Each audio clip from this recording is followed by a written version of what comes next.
नमस्कार, राम राम हरियाणा देख रहे हैं आप। आपके साथ मैं हूं दीपक मदेशिया। बुलेटिन का आगाज करेंगे। हरियाणा में बीजेपी की तीसरी बार जीत को लेकर पार्टी में जश्न का माहौल है। जीत के बाद पार्टी कार्यकर्ताओं ने अलग अलग जगहों पर जीत का जश्न मनाया। आपको बता दें, बीजेपी सुबह में ही शुरुआती रुझानों में आगे चल रही थी और कांग्रेस दूसरे नंबर पर बढ़त बनाई हुई थी। जैसे जैसे गिनती आगे बढ़ती गई, वैसे वैसे बीजेपी की जीत पक्की होती रही। आखिर में बीजेपी ने पूर्ण बहुमत के साथ अपनी जीत दर्ज की है, तो वहीं दूसरी ओर कांग्रेस दूसरे नंबर पर बनी रही। हालांकि इन चुनाव में बीजेपी जो है जीत के आगे बढ़ी, तो वहीं जेजेपी अपना खाता भी नहीं खोल पाई। वहीं पूर्व उप मुख्यमंत्री दुष्यंत चौटाला भी अपना सीट बचाने में कामयाब नहीं रह पाए।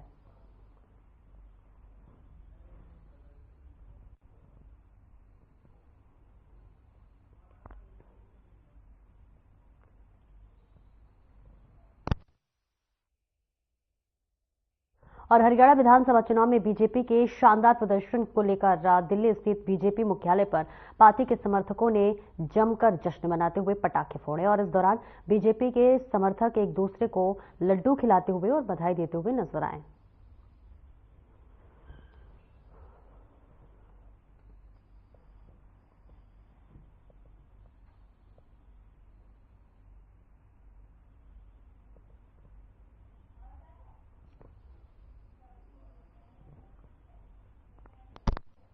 और हरियाणा के नतीजों पर केंद्रीय मंत्री मनोहर लाल का बयान सामने आया है। उन्होंने कहा है कि बीजेपी के नेता पूरी तरह से आश्वस्त थे, लेकिन कांग्रेस के लोग लगातार झूठ और भ्रम फैला रहे थे। जनता ने कांग्रेस के बयान को नकार दिया है और बीजेपी के संदेश को सराहा है। ये पार्टी के नेताओं को तो सबको पूरा भरोसा था, लेकिन कांग्रेस के लोग जिस प्रकार का लगातार एक झूठ बोलने का, भ्रम फैलाने का काम कर रहे थे, जनता ने कांग्रेस की बात को नकारा। भारतीय जनता पार्टी की बात को उन्होंने सराहा, स्वीकार किया और मैं समझता हूं कि एक जनता ने एक ऐसा संदेश दिया है कि मोदी जी के जो सरकार की नीतियां हैं, मोदी जी की जो उपलब्धियां हैं, जो हमारा काम करने का तरीका है, कार्यपद्धति का, वो जनता के ऊपर असर कर रहा था और जनता ने उसका प्रत्युत्तर में भारतीय जनता पार्टी की हरियाणा में तीसरी बार सरकार बनाई है। और ये अपने आप में एक रिकॉर्ड बना है कि हरियाणा में आज तक किसी भी पार्टी की लगातार तीसरी बार सरकार नहीं बनी थी। पहली बार भारतीय जनता पार्टी ने हरियाणा में लगातार तीसरी बार सरकार बनाई। नहीं, मुद्दा तो यही था। मुद्दा ये था कि हमने जितना हरियाणा के किसान के लिए, हरियाणा के जवान के लिए, हरियाणा के पहलवान के लिए किया है, कांग्रेस तो कर ही नहीं सकती है। और ये चीज लोगों को पता है। वो लोग किसी प्रकार की कोई बात करेंगे, वो जनता को जो सही बात है वही पसंद आएगी, जो गलत बात वो पसंद नहीं आएगी। हमने किसानों के लिए भरपूर किया, बहुत काम किया है।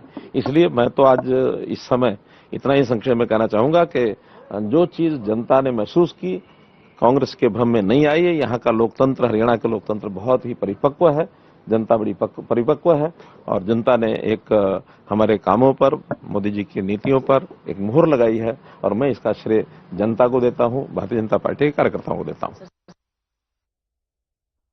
और वहीं बीजेपी के हरियाणा में शानदार प्रदर्शन को लेकर नायब सिंह सैनी का बयान भी सामने आया है। उन्होंने कहा है कि वो प्रदेश के 2 करोड़ 80 लाख लोगों की जो है प्रणाम करते हैं, जिन्होंने बीजेपी और पीएम नरेंद्र मोदी की नीतियों में विश्वास व्यक्त किया है। ये जीत हरियाणा के किसान, गरीब महिलाओं और युवाओं की जीत है।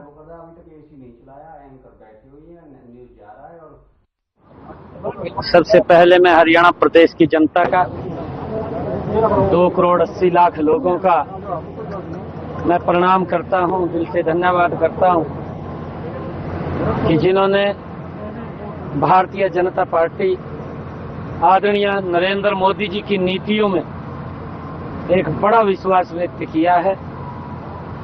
ये जीत ये हरियाणा के किसान की है, ये जीत हरियाणा के गरीब की है, ये जीत हरियाणा की महिलाओं की है और ये जीत हरियाणा के युवाओं की है, जिन्होंने इतना विश्वास व्यक्त किया है मोदी जी की नीतियों में।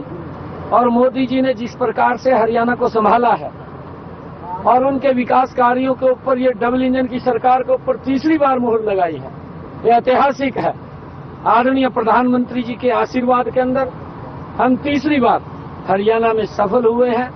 मैं आदरणीय प्रधानमंत्री जी का भी दिल से धन्यवाद करता हूं हरियाणा के लाखों भारतीय जनता पार्टी के कार्यकर्ताओं का, जिनकी कड़ी मेहनत, जिन्होंने पसीना बहा करके आज ये ऐतिहासिक विजय दिलाई है, मैं उन सब कार्यकर्ताओं को भी दिल से धन्यवाद करता हूं। बाकी बाद में बात करेंगे। हरियाणा में बीजेपी की जीत को लेकर नायब सिंह सैनी का बयान सामने आया है। उन्होंने लोगों को धन्यवाद देते हुए पीएम मोदी को जीत का आश्रय दिया है और सैनी ने कहा है कि हरियाणा की जनता ने पीएम मोदी की नीतियों पर मुहर लगाई है। लाडवा के लोगों का दिल से धन्यवाद करता हूं। मैं हरियाणा के 2 करोड़ 80 लाख लोगों का दिल से धन्यवाद करता हूं और अपने लोकप्रिय प्रधानमंत्री, विश्व के नेता आदरणीय नरेंद्र मोदी जी, ये पूरा का पूरा श्रेय मैं आदरणीय मोदी जी को देता हूं। उनके आशीर्वाद से, उनकी गाइडलाइन के अंदर, उनकी जो नीतियां हैं, उन नीतियों के ऊपर हरियाणा के लोगों ने मोहर लगाई है। मैं हरियाणा की जनता का जहां दिल से धन्यवाद करता हूं, उनको प्रणाम करता हूं, वहीं आदरणीय प्रधानमंत्री जी के नेतृत्व में जो ये तीसरी बार हरियाणा की ऐतिहासिक जीत हुई है, इसके लिए भी मैं प्रधानमंत्री जी का धन्यवाद करता हूं। मैं अपनी उच्च लीडरशिप का धन्यवाद करता हूं। मैं हरियाणा के लाखों भारतीय जनता पार्टी के कार्यकर्ताओं का दिल से बहुत बहुत धन्यवाद करता हूं कि जिनकी कड़ी मेहनत और पसीना बहा करके उन्होंने इस ऐतिहासिक जीत का जो दिलवाई है, वो पूरे धन्यवाद के पात्र है। मैं पूरे हरियाणा के लोगों को दिल से बहुत बहुत धन्यवाद कहना की।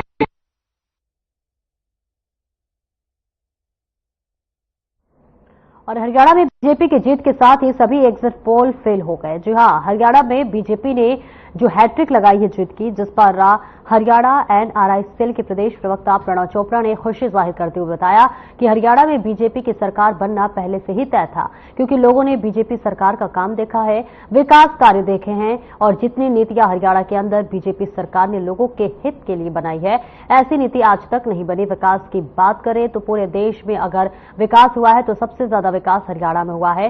प्रणव चोपड़ा ने आगे बताया कि जहां तक एग्जिट पोल की बात है, पहले भी कहा था कि चुनाव के तुरंत बाद आए सभी एग्जिट पोल गलत साबित होंगे और आज लोगों ने साबित कर दिया है कि बीजेपी जो काम कर रही है वो लोगों के हितों के लिए है और जनता ने बीजेपी के कार्य और नीतियों पर मुहर लगा दी है।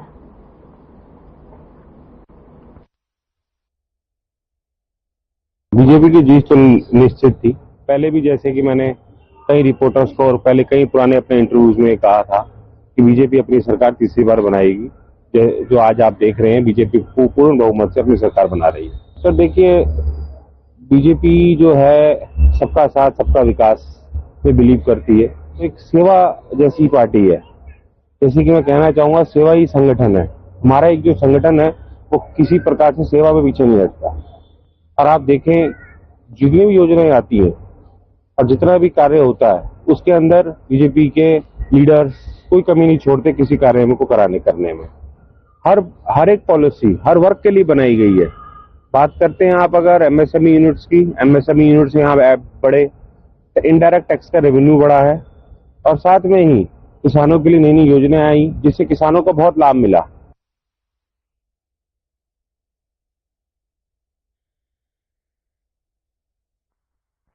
वहीं हरियाणा में बीजेपी की जीत पर पार्टी प्रदेश अध्यक्ष मोहन लाल बड़ौली ने कार्यकर्ताओं के साथ प्रदेश कार्यालय में जमकर जश्न मनाया। इस दौरान कार्यकर्ताओं ने ढोल बजाए और एक दूसरे को मिठाई खिलाकर मुंह मीठा कराया। देखिए, बीजेपी की जीत पर पूरे हरियाणा में जश्न का माहौल देखा जा रहा है। ये तस्वीरें दिखा रहे जहां मोहन लाल बड़ौली और कार्यकर्ता यहां पर जीत का जश्न मनाते हुए नजर आ रहे हैं और एक दूसरे का मुंह मीठा कराते हुए नजर आ रहे हैं। कल 8 अक्टूबर को हरियाणा में मतगणना हुआ और मतगणना में देखिए बीजेपी ने जीत की हैट्रिक लगाई। 48 सीटों के साथ बीजेपी पूर्ण बहुमत की सरकार बनाने वाली है। कहा यह भी जा रहा है कि 12 अक्टूबर को शपथ ग्रहण भी हो सकता है, लेकिन इस बीच ये तस्वीरें लगातार बीजेपी के कार्यकर्ता और बीजेपी के तमाम लोगों की तरफ से आ रही है, जिसमें बीजेपी जश्न मनाते हुए नजर आ रही है। और कांग्रेस की जीत को लेकर बीजेपी राज्यसभा सांसद किरण चौधरी के आवास पर जश्न का माहौल है। वहीं आपको बता दें कि किरण चौधरी की बेटी श्रुति चौधरी को बीजेपी ने तो शाम से चुनाव में उतारा है, जिन्होंने जीत दर्ज की।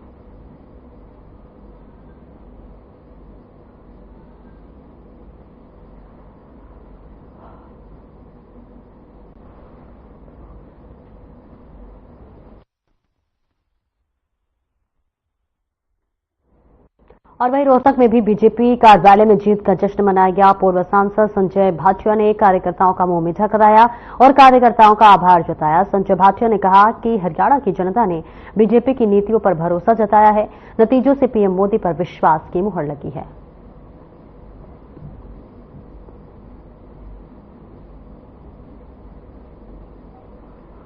तस्वीरें आपको दिखा रहे हैं जहां पर बीजेपी की जीत पर लगातार मुख्यालय में, पार्टी मुख्यालय में जीत का जश्न मनाया जा रहा है।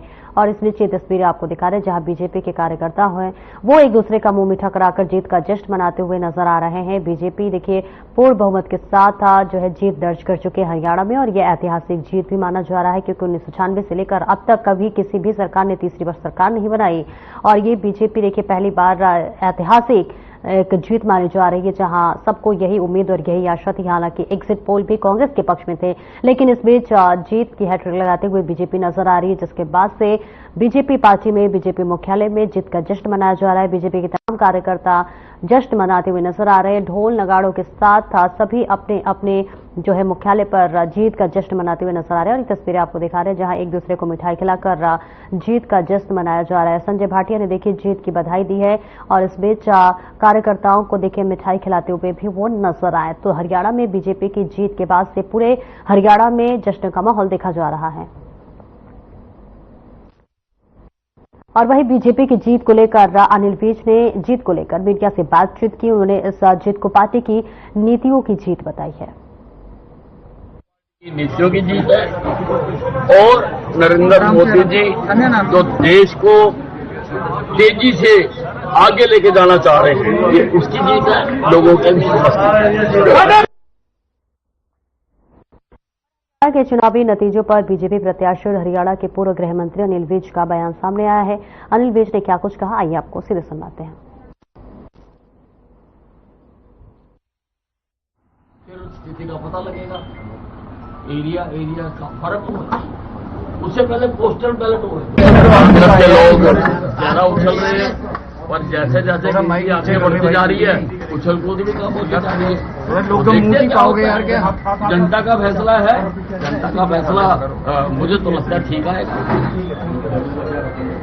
तो आप जो नंबर से नंबर में लग रहा है क्या इस बार क्या कि तो पहलवानों की जो नाराजगी है या पहलवानों की नाराजगी वगैरह किसी एक अद्धे हल्के पर उसका असर हो सकता है, सारे हरियाणा में उसका असर नहीं है। कांग्रेस को हर चीज को भुलाने की कोशिश करती है, कांग्रेस करती है नफरत की राजनीति। तो वो मोहब्बत की दुकान से नफरत का सामान बेचती है। कांग्रेस मोहब्बत की दुकान से नफरत का सामान बेचती है, इसलिए वो इस प्रकार के करते हैं। ठीक है, नाराजगी होगी, किसी की होगी, और उसका कहीं ना कहीं एक दो हल्के पर फर्क भी होगा, और उससे सारे चुनाव में फर्क पड़ गया। और कालका विधानसभा से बीजेपी प्रत्याशी ने जीत दर्ज की है। शक्ति रानी कालका से विजयी हुई। कालका से शक्ति रानी शर्मा को 10,201 वोट मिले हुए हैं, और जिसे लेकर बीजेपी समर्थकों में खुशी की लहर देखने को मिली।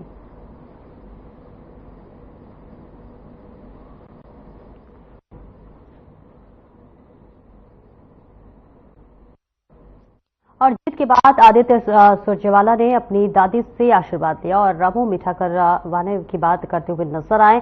पिछले चुनाव में रणदीप सिंह सुरजेवाला भाजपा प्रत्याशी लीलाराम गुर्जर से हार गए थे, और अपने पिता रणदीप सिंह सुरजेवाला की हार का बदला आदित्य सुरजेवाला ने भाजपा प्रत्याशी लीलाराम गुर्जर को हराकर जीत का परचम फहराकर लिया है।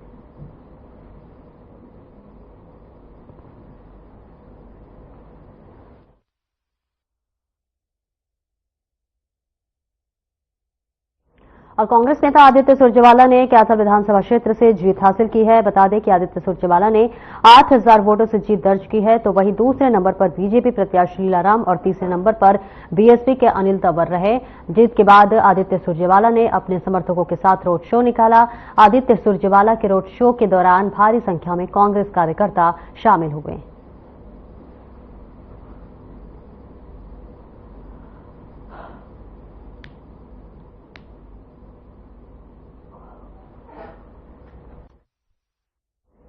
और हरियाणा में जीत और हार के बीच एक ऐसे चेहरे को भी हार का सामना करना पड़ा जो बीजेपी के में तो दिग्गज नेताओं में से एक है, विधानसभा के अध्यक्ष भी रहे हैं।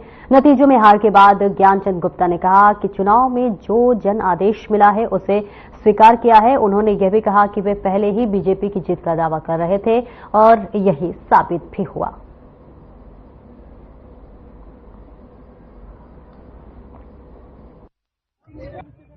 बिल्कुल ठीक है, जो जनता का फैसला वो स्वीकार है, लेकिन जो मैंने कहा था कि सरकार भारतीय जनता पार्टी की बन रही है, वो सरकार हमारी बन रही है।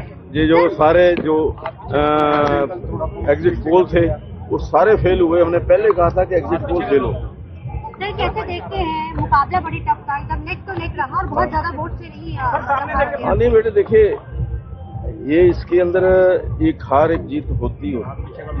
बहुत कम मार्जिन रहा, देखेंगे कहाँ कमी रही, उसको ठीक करेंगे, अगली बार की तैयारी करेंगे। और महेंद्रगढ़ जिले के गांव लावन के हवलदार महेंद्र सिंह जम्मू कश्मीर में सड़क हादसे में शहीद हो गए हैं। आज उनका पार्थिव शरीर उनके पैतृक गांव लावन पहुंचा, जहां ग्रामीणों ने शहीद को भावपूर्ण श्रद्धांजलि दी।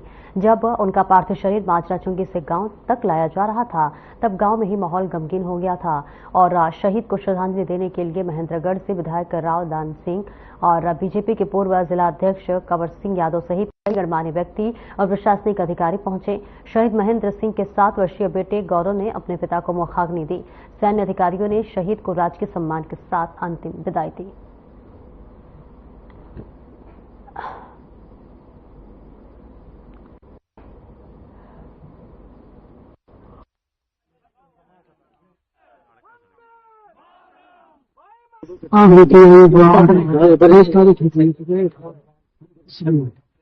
अच्छा, उस दिन जब घटना हुई तो क्या सूचना लगी थी? सूचना कुछ नहीं जी जी। तो कितने बच्चे हैं, कितनी लगभग उम्र होगी? 12 साल की। तो रात को एक्सीडेंट हुआ है? रात को? कितने बच्चे हैं, बेटे थे आपके? कितने? एक ही बेटा था आपका? एक बेटा। दोनों भाई बहन स्कूटी से जा रहे थे, सामने से हेड ऑन एक बोलेरो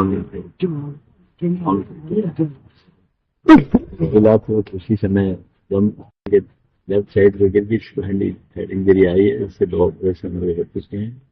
और ये भाई इसको 50 मीटर तक गाड़ी के द्वारा रखा गया और इसको अंतिम सांस लेकर विदा करके चला गया। बहुत ही दुखद घटना। पूरा शोकाकुल है, पूरा इलाका शोकाकुल है। हम सब लोग वहाँ पर उसी अंत्येष्टि के अंदर आए हैं।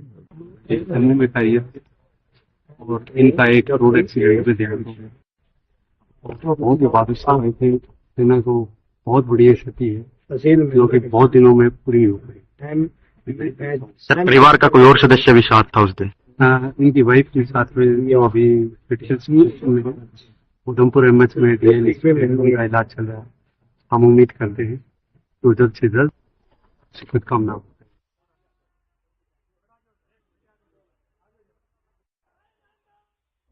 और पुराना थाना क्षेत्र अंतर्गत गांव जयपट में 2 पक्षों में झगड़ा हो गया। इस दौरान घर पर खेल रहे एक 13 वर्षीय बच्चे को गोली लग गई। पुलिस मौके पर पहुंची और मामले को शांत कराया। तो वहीं घायल बच्चे के इलाज के लिए पुराना सामुदायिक स्वास्थ्य केंद्र में भर्ती कराया गया, जहां डॉक्टरों ने उसकी गंभीर हालत देखते हुए उसे ट्रॉमा सेंटर दिल्ली रेफर कर दिया, जहां उसकी हालत गंभीर बताई जा रही है।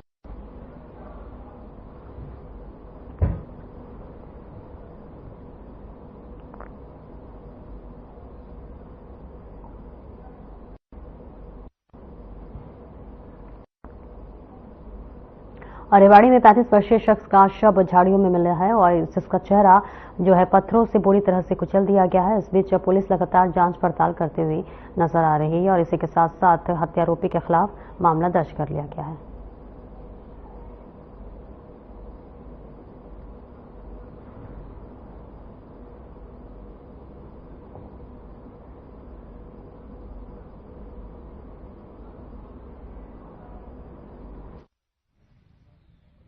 तो जैसे पता चला। तो परिवार में कौन कौन है? परिवार में सभी हैं, 3 बच्चे हैं, 2 लड़की 1 लड़का है जी। यहाँ पुलिस के पास कॉल की, 1 बार बस कॉल की थी, तभी मौके पर पुलिस वगैरह आ गई, एम्बुलेंस वगैरह आ गई थी। तो आपको किसी पे शक है क्या? अभी तो फिलहाल तो किसी पे शक नहीं है।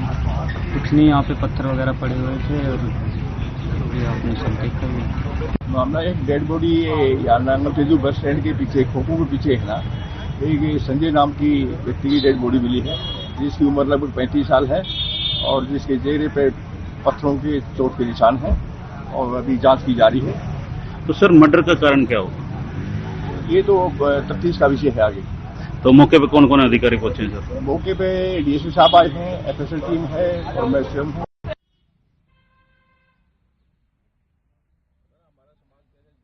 महेंद्रगढ़ के गांव खायरा में जो है निवासी एक अधिवक्ता को एक हिस्ट्री शीटर आरोपी ने फोन पर धमकी दी है। अधिवक्ताओं ने सिटी पुलिस थाने में शिकायत देकर कार्रवाई की मांग की है और इसके अलावा बार एसोसिएशन ने आज एक दिन का वर्क सस्पेंड कर रोष जाहिर किया है। पुलिस ने अधिवक्ता की शिकायत पर जांच शुरू कर दी। अधिवक्ता अंकित यादव को हिस्ट्री शीटर द्वारा धमकी मिलने पर बार एसोसिएशन ने सोमवार को वर्क सस्पेंड रखा और बार एसोसिएशन प्रधान राजीव कुमार ने बताया है कि बार की ओर से एसएचओ से मुलाकात की गई है। एसएचओ से मुलाकात के बाद पुलिस ने मामला दर्ज कर लिया है। खाते उसने मेरे को अभद्र भाषा में मेरे परिवार के बारे में, मेरे बारे में गंदी गंदी गाली देने शुरू कर दी। मेरे को कहा कि दूसरी पार्टी का वकील है, तेरे को जान से मार देंगे, अभी तेरा ऑफिस है तो ऑफिस छोड़ के जाएंगे और तेरे घर पे आके तेरे को मार के जाएंगे। तेरे को प्रोफेशन है, उसने कहा कि मेरे वकालत के बारे में तेरे को ऐसा वकील बनाएंगे, तेरे को मारेंगे, तूने बहुत पैसे कमा लिए उनसे, अब तेरे को मारेंगे, तूने मेरे को जेल में डाल दिया। अभी उसने भी 160 का मामला था, उसमें वकील तो 11 महीने का बेल के ऊपर आया सितंबर के अंदर। तो सतीश फर्जी करके कोई है, हिस्ट्री शीटर है, उनके खिलाफ ही एडवोकेट हैं बहुत सारे मुकदमों में। तो किसी मुकदमों को लेके वो उनको जान से मारने की धमकी, गाली गलौच और उनको प्रोफेशन के बारे में बहुत सारी अभद्र भाषा, उनके परिवार के बारे में बड़ी अभद्र भाषा को उन्होंने वो किया है, जिसके रिगार्डिंग हम लोग एक दरखास्त दी थी थाने में, जिसपे FIR कल दी थी, आज वो हुई नहीं। तो हम आपके आज यहाँ उसी FIR कराने के लिए आए थे। एसएचओ साहब ने यहाँ FIR दर्ज कर ली है। किन किन धाराओं में FIR दर्ज की? ये FIR 308 sub section 2, 351 sub section 2 और 3।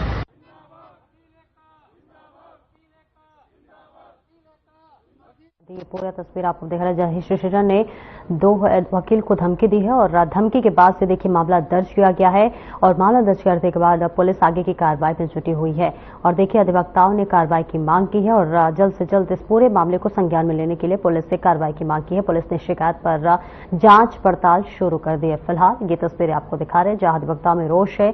लगातार अधिवक्ता जो है वो कार्रवाई की मांग कर रहे हैं और जल्द से जल्द इस पूरे मामले में संज्ञान लेने के लिए गुहार लगा रहे हैं। और इस बीच देखिए प्रदर्शन की तस्वीरें भी आपको दिखा रहे हैं जहां पर तमाम अधिवक्ताओं ने कार्रवाई की मांग के लिए प्रदर्शन करते हुए नजर आ रहे हैं। हालांकि देखिए पुलिस जांच पड़ताल में जुटी हुई है और इसी के साथ साथ आगे की कार्रवाई भी पुलिस करते हुए जरूर नजर आ रही है। फिलहाल ये तस्वीरें आपको दिखा रहे हैं जहां अधिवक्ताओं में रोष, अधिवक्ता जो है वो प्रदर्शन करते हुए नजर आ रहे हैं और लगातार पुलिस से जांच करने के लिए भी गुहार लगा रहे हैं, जिसके बाद से पुलिस ने इस पूरे मामले में संज्ञान ले लिया है और अब आगे की कार्रवाई में पुलिस जुटी हुई है, जिसके बाद से अधिवक्ताओं में कहीं ना कहीं ये आस है कि अब जो उनकी मांग है वो जरूर पूरी होती हुई नजर आ रही है। फिलहाल ये वो तस्वीरें आपको दिखा रहे हैं जहां पर अपनी मांग को पूरा करने के लिए अधिवक्ता प्रदर्शन करते हुए नजर आ रहे हैं।